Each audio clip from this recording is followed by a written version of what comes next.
My name's Elijah. I've been involved in music for properly for about 13 years now. This is my 13th year. I run a label with Skillium called Butters. Manage Flavor D, Swindle, Royalty, and DJ Q. DJ as well sometimes, and throw parties. Done hundreds of them. My name's Ahad. I DJ and produce under Ahadadream, and I'm a Butters fan. No, I'm joking.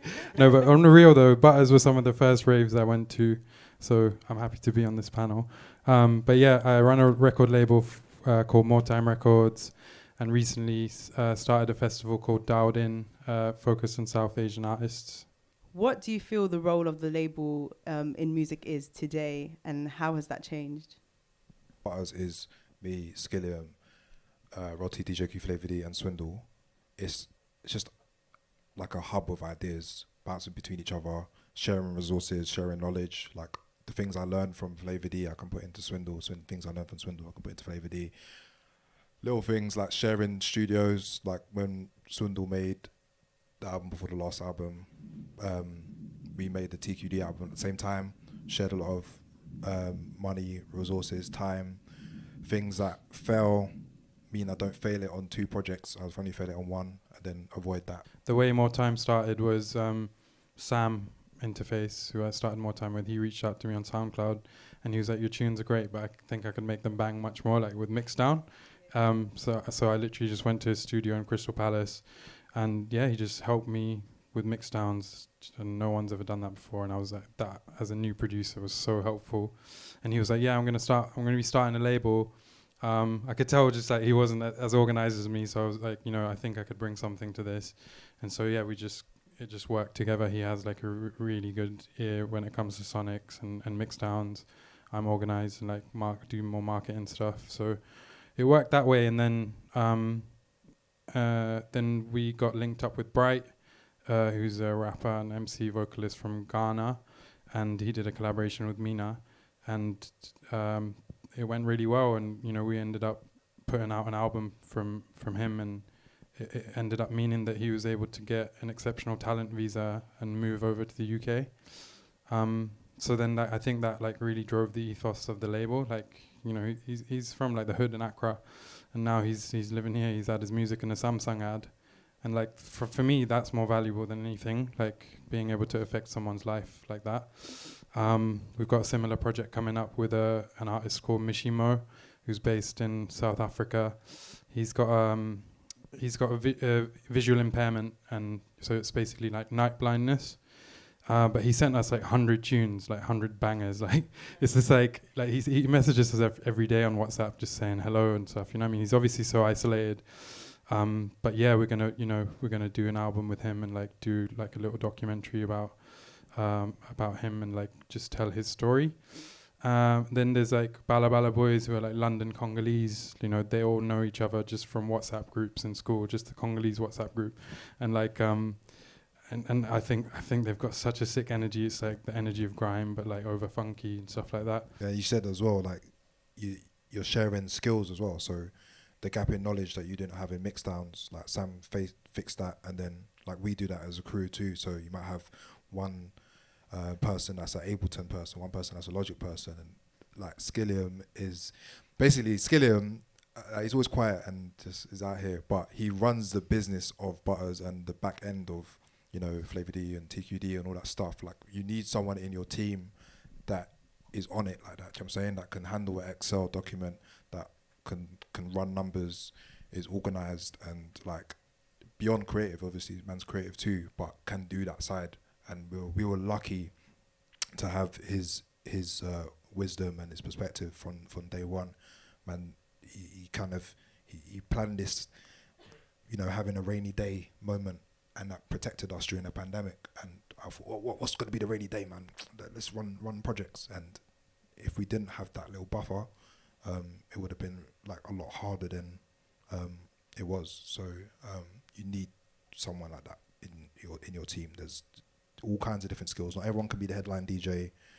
Everyone can be, I don't know, Carl Cox or something. I don't know. Can you be a sick DJ now and not have much social media presence and still get bookings? That's something I wonder. If There's like hardly any examples. I know like Josie Rebel's not on there. There's not that many though. Everyone that's successful is an anomaly like that. So there isn't two Josies, there's not two Ahads, there's not two Vanessas, there's not two Elijahs. So we never compare someone and go, oh, there's 4 Sherelles. Like, this is a successful model here. Like, let's copy this thing. It's like, you can't do that. So what that person's done so creative, I can't do that. And I'm gassed. Like, today, Jamie posted his album that is from 2019. And I just read the lyrics to every song. And I was like, this guy is a genius. Like, I can't do this. Like, sick.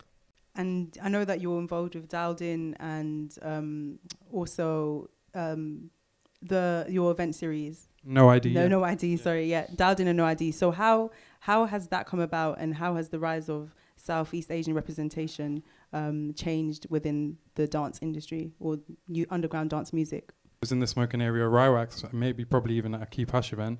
I went up to Nana, I was like, I hope you don't think this is weird, but I've got a list of brown DJs in my iPhone notes. They're all doing great things in their own lane, but there's nothing that really ties them together in terms of genre or sound. Do you think it'd be weird if we put them all on together on a night, like no genre restrictions, everyone just plays what they want?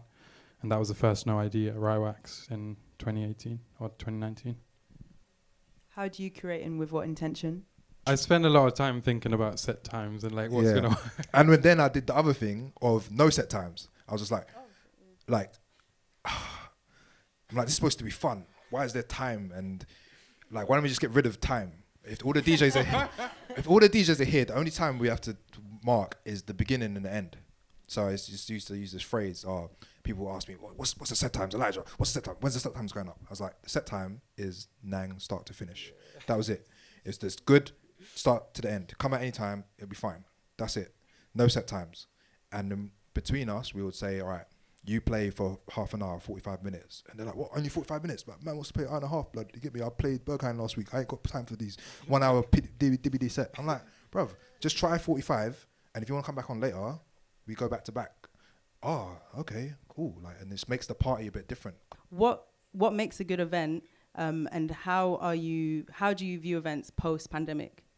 Positivity on entry and exit, just the experience of going somewhere, and like that whole thing being right and a good kind of vibe. No matter the music, I go to like all different types of music events all the time, and most of the time I remember like the actual experience of going, like whether like the search was weird or like, the security did talk to you like a nice person, you know what I'm saying? So I boil it down to like the really like basic things. And then once you get inside, you feel relaxed, and everything else can kind of just happen with good music.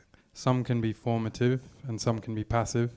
Like I think for me, like I was saying, some of my formative raves were the Butters raves at Cable, and you'd get garage, grime, funky, like all at the same night, kind of different vibes, but all in the same sonic.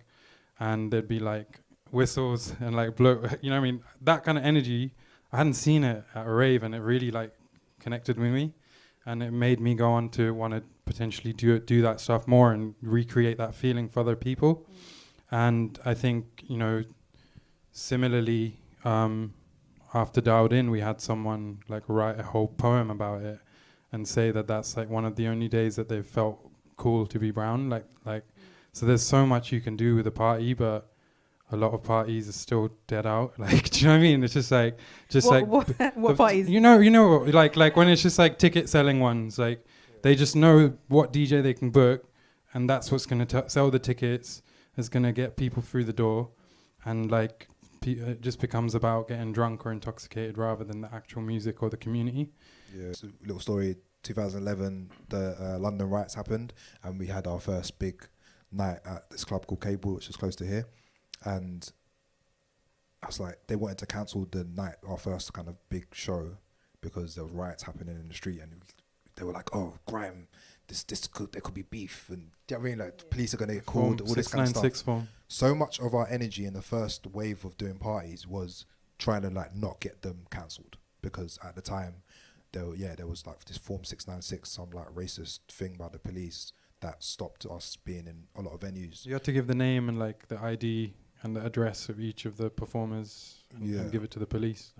Yeah, so you kind of were being tracked, and we were breaking the law in the daytime or in the nighttime doing pirate radio because that was illegal, which is mad to think that like that was even a thing. Like I was breaking the law all the time doing that, but like I wouldn't be here if I mean I'm not recommending anyone break the law, but that was what we had to do to get that thing off the ground, and yeah, the party happened in the end, and it was sick because of the adversity, because people knew that we went through a lot to even get the party to happen in the first place. I think the energy in the room was just like, like we've always wanted this music in a big room. We know like how much work it's taken to get here. Even the scene, the Gram scene at the time was like, they came and just supported because they were like happy that there was something to even go to. And just finding, your people that are into the same idea, even if it's 20, 30 people, that 20, 30 turns into 60, 90, 100, like mad quick. Like we would put like our friends on guest list, and then like those friends would bring 2 friends, and then it just, there was like 800 people in there. You're like, how did this even happen? It's mad. If you love it enough, then you'll just keep doing it. And I'd say the same about getting your music heard. It's like eventually if you just keep putting it out and, reach out to the right people rather than like just doing like some big mail out, which is going to some irrelevant DJ or whatever. Find the people that you think are really going to appreciate your music and just reach out to them and send it to them. Do it like personally and just keep doing it. What are your 3 predictions in music for the next 5 years? Ooh.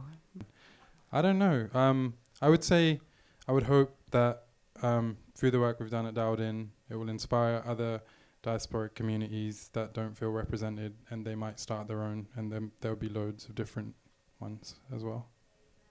I think all of these people coming together through this period, like the solidarity was necessary. And then afterwards, everyone kind of disperses as well, and people didn't even know that that was a problem before. And people just like, that's just a DJ. They're not, the black guy DJ from that collective. They're just Elijah, or they're just Ahad, or just Noria, or, you know what I mean? It's just, they don't have to even subscribe to any preconceived identities or anything they don't want to, you know what I'm saying? So I think we need Dialed In, we need all those things to incubate all this stuff, but hopefully there's moments and artists that just break way further out of this, you know what I'm saying, and become the whoever you like, that's the biggest, that still have not been cancelled yet. Just that comparison that breaks out of all these communities, and people that come out of like say Keep Harsh and have a 6 set and then go on to like tour the world and sell out venues and change their life through music, you know what I'm saying? So it will happen out of these groups, like you see people doing it already, and hopefully just sick music gets made and like random people just don't even know that was even the background. Are you waiting for my prediction? Yeah. I feel like more women will be represented on lineups, but I think we'll also see more women behind the scenes taking up senior positions, booking agents, label bosses, but not just not just when I say not just in the underground scene. I feel like there might be we might see like underground labels join in and making partnerships with like a major, like the rise of that, and potentially as well like the change of what a label means within the music industry. So a label becoming its own brand, maybe hosting content.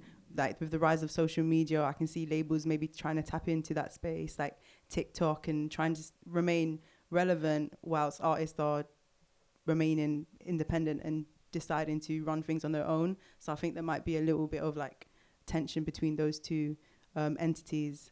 But yeah, more representation, man, more black and brown people running things behind the scenes as well, because front facing is great, but we need people creating those experiences, festival bookings, those kind of things. Like, yeah, I think I'm doing more from like what I'd love to see, but I'm just going to manifest that because the universe is on our side too.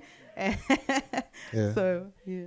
On that as well, like kind of maybe a lot of these people that are in jobs and in different industries will have come from this culture too. So like the kindness and the mood and the vibes that we've kind of created in these spaces, you'll see them in brands, you'll see them in, you know, like fashion labels, you'll see people that historically would have been not from these spaces, be creative directors, be CEOs, be whatever, chefs on television, be presenters on TV, be, you know what I mean, doing the sound for films, 100. being starring in a Marvel film and like that, like, I don't know, I saw that with the Grime guys and it's super inspiring. Like over a long enough time span, I saw guys go from, literally spitting Power Radio, all the man them in a room, to, you know, having their own shows on Channel 4, Dave and Skepta doing, you know, the O2 Arena. Like, I literally saw, the first show I saw the man do was Old Blue Last. I saw it from Old Blue Last to the O2 in whatever, just over a decade. Thank you everyone for coming.